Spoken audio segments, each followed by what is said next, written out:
Có những nơi ở Việt Nam đẹp đến mức bạn sẽ nghĩ chúng chỉ tồn tại trong phim.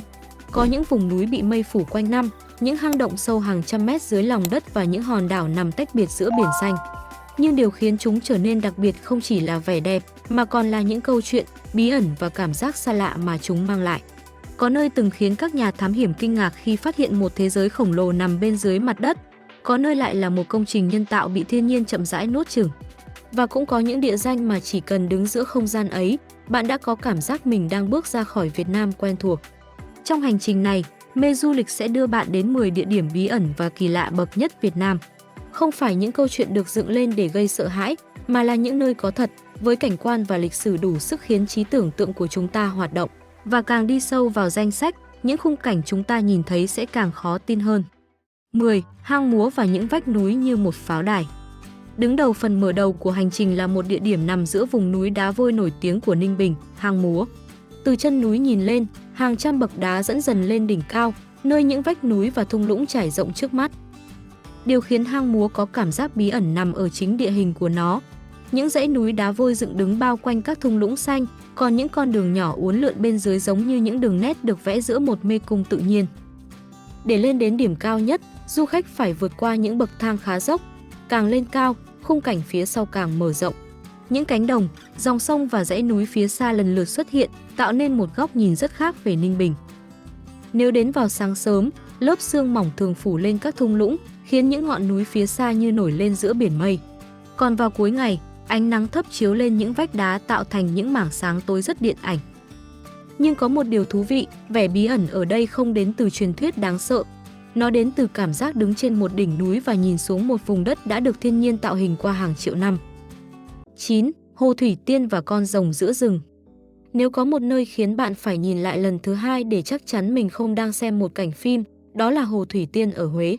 Giữa cây cối xanh là hình ảnh một con rồng khổng lồ, nằm giữa những công trình từng thuộc về một công viên nước. Công viên Thủy Tiên được xây dựng vào đầu những năm 2000 và từng được đưa vào hoạt động.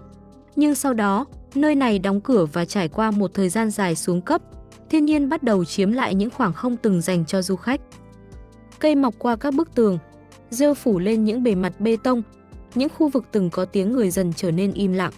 Và nổi bật nhất vẫn là con rồng khổng lồ, một hình ảnh gần như không thể nhầm lẫn khi nhắc đến địa điểm này. Những hình ảnh cũ về Hồ Thủy Tiên từng lan truyền rất mạnh trên Internet, đặc biệt trong cộng đồng những người yêu thích khám phá các công trình bỏ hoang. Từ trên cao, con rồng nằm giữa màu xanh của rừng tạo nên một khung cảnh vừa đẹp, vừa kỳ lạ. Điều thú vị là nơi đây không cần một câu chuyện ma để trở nên bí ẩn. Chính sự tương phản giữa một công trình được xây dựng để phục vụ giải trí và cảnh vật hoang hóa sau nhiều năm đã tạo nên cảm giác đặc biệt. Nếu có một khung cảnh cho thấy thiên nhiên có thể chậm rãi lấy lại những gì con người tạo ra, thì hình ảnh con rồng giữa rừng ở Hồ Thủy Tiên chính là một trong những ví dụ ấn tượng nhất. 8. Mã Pí Lèng và dòng sông Nho Quế. Rời Huế, chúng ta đi lên cực Bắc, nơi những ngọn núi đá dựng thành từng lớp và con đường dường như được treo giữa trời. Đây là Mã Pí Lèng, một trong những cung đường nổi tiếng nhất của Hà Giang. Từ trên cao, con đường chạy sát sườn núi trông nhỏ bé đến khó tin. Một bên là vách đá, một bên là vực sâu, còn phía dưới là dòng nho quế màu xanh uốn quanh thung lũng. Có những đoạn, bạn chỉ cần nhìn xuống cũng đủ cảm nhận độ cao của địa hình. Nhưng khi quay drone ra xa, sự hiểm trở ấy lại biến thành một khung cảnh ngoạn mục với những dãy núi nối tiếp nhau đến tận đường chân trời. Đây cũng là nơi footage rất dễ tạo cảm giác phiêu lưu. Một chiếc xe máy chạy chậm trên con đường núi, camera đi phía sau, rồi chuyển sang góc drone rộng cho thấy cả thung lũng. Chỉ vài cú chuyển cảnh như vậy cũng đủ khiến người xem cảm nhận được quy mô của vùng đất. Nếu may mắn gặp một ngày có mây thấp, cảnh vật càng trở nên kỳ lạ. Những ngọn núi xa dần biến mất trong sương, dòng nho quế chỉ còn là một vệt xanh phía dưới, còn con đường trước mặt như đang dẫn vào một thế giới chưa có điểm kết thúc. Mã Pí Lèng không bí ẩn vì những câu chuyện siêu nhiên. Nó bí ẩn bởi thiên nhiên ở đây quá lớn, còn con người lại trở nên quá nhỏ bé khi đứng giữa những dãy núi ấy. 7. Động Am Tiên, hồ nước bị bao vây bởi núi đá. Giữa những dãy núi đá của Ninh Bình có một nơi mang vẻ đẹp tĩnh lặng đến mức nhiều người liên tưởng đến một khung cảnh trong phim cổ trang. Đó là Động Am Tiên, thường được du khách biết đến với cái tên Tuyệt Tình Cốc. Điểm đặc biệt nhất nằm ở địa hình. Một hồ nước nằm lọt giữa những vách núi đá vôi, tạo cảm giác như toàn bộ khu vực được bao quanh bởi một bức tường tự nhiên khổng lồ. Từ trên cao, hình ảnh này càng rõ hơn. Mặt nước nằm giữa màu xanh của cây cối và màu xám của đá, trong khi những con đường nhỏ chạy quanh hồ tạo thành những đường nét mềm mại giữa địa hình hiểm trở. Bước vào khu vực động, ánh sáng thay đổi hoàn toàn. Không gian bên trong tối hơn, những bề mặt đá mang dấu vết thời gian và tiếng bước chân có thể vọng lại trong khoảng không yên tĩnh. Nếu đến vào buổi sáng, ánh sáng nhẹ và không khí mát khiến khung cảnh trở nên rất dịu. Còn sau những ngày có mưa, màu xanh của cây cối và mặt nước càng nổi bật giữa những vách đá. Am Tiên cho chúng ta một kiểu bí ẩn rất khác, không ồn ào, không đáng sợ, chỉ là cảm giác mình đang đứng trong một khoảng không được núi đá che giấu khỏi thế giới bên ngoài. 6. Côn Đảo, vẻ đẹp đối lập với lịch sử. Có những địa điểm bí ẩn không phải vì chúng bị che giấu, mà bởi mỗi góc nhìn lại kể một câu chuyện hoàn toàn khác. Côn Đảo là một nơi như vậy. Nhìn từ trên cao, quần đảo hiện lên với biển xanh, những bãi cát yên tĩnh và những khu rừng nhiệt đới trải rộng. Nhưng phía sau vẻ đẹp ấy là một lớp lịch sử rất nặng, được lưu giữ trong hệ thống nhà tù và các di tích trên đảo. Trong nhiều thập kỷ, Côn Đảo từng là nơi giam giữ tù nhân trong thời kỳ thuộc địa và chiến tranh. Những công trình cũ vẫn còn đó, tạo nên sự tương phản mạnh với thiên nhiên gần như hoang sơ xung quanh. Buổi sáng, bạn có thể nhìn thấy mặt biển trong xanh và những chiếc thuyền di chuyển ngoài khơi. Nhưng chỉ một lúc sau, khi bước vào những khu di tích lịch sử, cảm giác lập tức thay đổi. Đây cũng là điều làm Côn Đảo khác với nhiều điểm du lịch biển khác. Vẻ đẹp ở đây không chỉ nằm trong cảnh quan, mà còn nằm trong ký ức được lưu giữ qua từng bức tường và con đường. Rời khu di tích, những cánh rừng lại mở ra trước mắt. Đường ven biển chạy qua những sườn núi, những bãi biển vắng và những góc nhìn rộng ra đại dương. Côn Đảo vì thế giống như hai thế giới tồn tại cạnh nhau. Một bên là thiên nhiên yên bình, một bên là lịch sử đầy biến động. Và chính sự đối lập ấy khiến nơi này để lại cảm giác rất lâu sau khi chuyến đi kết thúc. 5. Hang Én, khi lòng đất có cả bầu trời. Hãy tưởng tượng bạn đang đi giữa một khu rừng nhiệt đới, trước mặt xuất hiện một cửa hang tối khổng lồ, và khi bước vào, bạn nhận ra bên trong không chỉ có đá và bóng tối. Đó là hang Én. Hành trình đến hang đã là một trải nghiệm đáng nhớ. Du khách phải đi qua rừng, vượt suối và di chuyển trên địa hình tự nhiên trước khi đến cửa hang. Nhưng phần ấn tượng nhất chỉ bắt đầu khi bạn bước qua ranh giới giữa ánh sáng và bóng tối. Không gian bên trong hang Én rộng đến mức con người trở nên rất nhỏ bé. Những vách đá khổng lồ bao quanh dòng nước, trong khi ánh sáng tự nhiên chiếu xuống từ những khoảng mở phía trên. Ở một số góc nhìn, bạn có thể thấy cả cây xanh phát triển trong lòng hang. Một thế giới tưởng như thuộc về mặt đất lại xuất hiện dưới một mái vòm đá khổng lồ. Đây là loại cảnh quay rất dễ tạo cảm giác choáng ngợp. Camera có thể bắt đầu bằng một người đang bước vào cửa hang, sau đó mở rộng ra toàn cảnh để lộ kích thước khổng lồ phía bên trong. Đặc biệt, đừng bỏ qua những cảnh có con người làm điểm tham chiếu. Một người đứng cạnh vách đá sẽ giúp người xem hiểu được quy mô của không gian tốt hơn rất nhiều so với một cảnh quay chỉ có đá. Và khi ánh sáng bên ngoài thay đổi theo thời gian, hang động cũng thay đổi theo. Có lúc sáng, có lúc tối, có lúc những tia nắng xuyên qua khoảng mở trên trần và rơi xuống nền hang. Có cảm giác như bên dưới mặt đất đang tồn tại một bầu trời khác. 4. Tú Làn, mê cung dưới lòng núi. Nếu hang Én khiến chúng ta kinh ngạc bởi kích thước, thì Tú Làn lại gây ấn tượng bằng cảm giác phiêu lưu. Đây là một hệ thống hang động nằm giữa vùng núi đá vôi của Quảng Bình, nơi hành trình khám phá gắn liền với rừng, nước và bóng tối. Có những đoạn bạn phải lội qua suối, có lúc phải bám vào đá để di chuyển. Và khi bước vào hang, ánh sáng bên ngoài nhanh chóng biến mất, chỉ còn lại ánh đèn trên đầu dẫn đường. Bên trong là một thế giới hoàn toàn khác. Những dòng nước ngầm chảy qua các khối đá, những vòm hang mở ra bất ngờ và những khoảng tối kéo dài khiến bạn không thể nhìn thấy điều gì đang ở phía trước. Điều hấp dẫn nhất chính là cảm giác mỗi bước chân lại mở ra một không gian mới. Bạn không thể đứng ở cửa hang và nhìn thấy toàn bộ nơi mình sắp đi qua. Một góc quay cận mặt nước có thể cho thấy từng giọt nước rơi xuống. Một cảnh rộng lại cho thấy cả nhóm người đang di chuyển giữa những vách đá khổng lồ. Tú Làn cũng cho thấy một điều rất đặc biệt về miền Trung Việt Nam. Bên trên mặt đất là rừng nhiệt đới, còn bên dưới là cả một hệ thống hang động và dòng sông ngầm được tạo nên qua thời gian địa chất rất dài. Đây chính là kiểu địa điểm khiến người xem có cảm giác đang khám phá một thế giới chưa hoàn toàn được con người kiểm soát. Và nếu bạn nghĩ những gì vừa nhìn thấy đã đủ kỳ lạ, thì hai địa điểm tiếp theo sẽ đưa chúng ta đến một quy mô hoàn toàn khác. Top 3. Cao nguyên đá Đồng Văn, vùng đất như ngoài hành tinh. Ở vùng cực Bắc Việt Nam có một cảnh quan khiến rất nhiều du khách lần đầu nhìn thấy phải tự hỏi làm sao con người có thể sống giữa một vùng đất gần như chỉ toàn đá. Đó là cao nguyên đá Đồng Văn.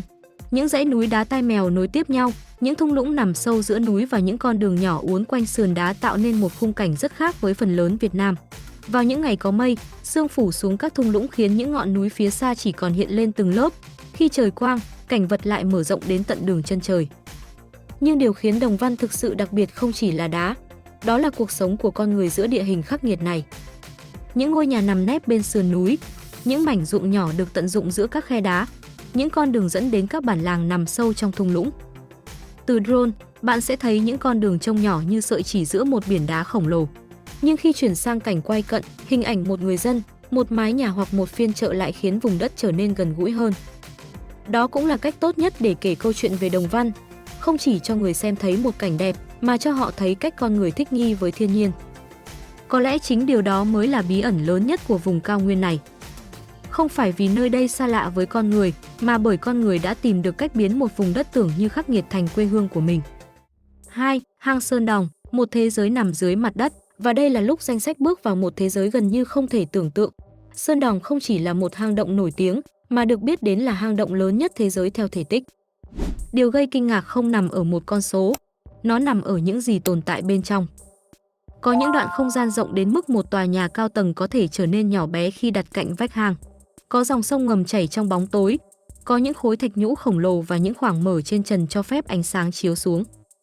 Ở những nơi ánh sáng lọt vào, cây xanh có thể phát triển, mây và sương xuất hiện trong không gian hang, tạo nên một hệ sinh thái đặc biệt mà rất khó tưởng tượng nếu chỉ nghe kể.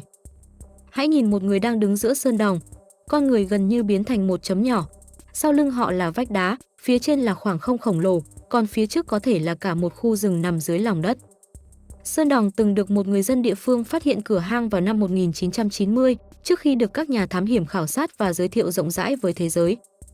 Ngày nay, việc khám phá hang được tổ chức và kiểm soát để hạn chế tác động đến môi trường bên trong.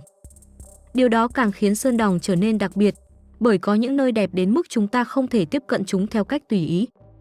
Và càng nhìn những hình ảnh bên trong Sơn Đòng, bạn càng hiểu tại sao nơi này thường khiến người xem liên tưởng đến một hành tinh xa lạ. Nhưng đây không phải khoa học viễn tưởng. Đây là một thế giới thật, nằm ngay dưới những khu rừng của Việt Nam. Top 1. Phong Nha, Kẻ Bàng, nơi vẫn còn những bí ẩn. Nếu Sơn Đòng là một trong những kỳ quan nổi tiếng nhất, thì Phong Nha, Kẻ Bàng chính là nơi khiến câu chuyện về thế giới dưới lòng đất trở nên lớn hơn rất nhiều. Vườn quốc gia này sở hữu một hệ thống núi đá vôi rộng lớn, cùng hàng trăm hang động được biết đến trong khu vực.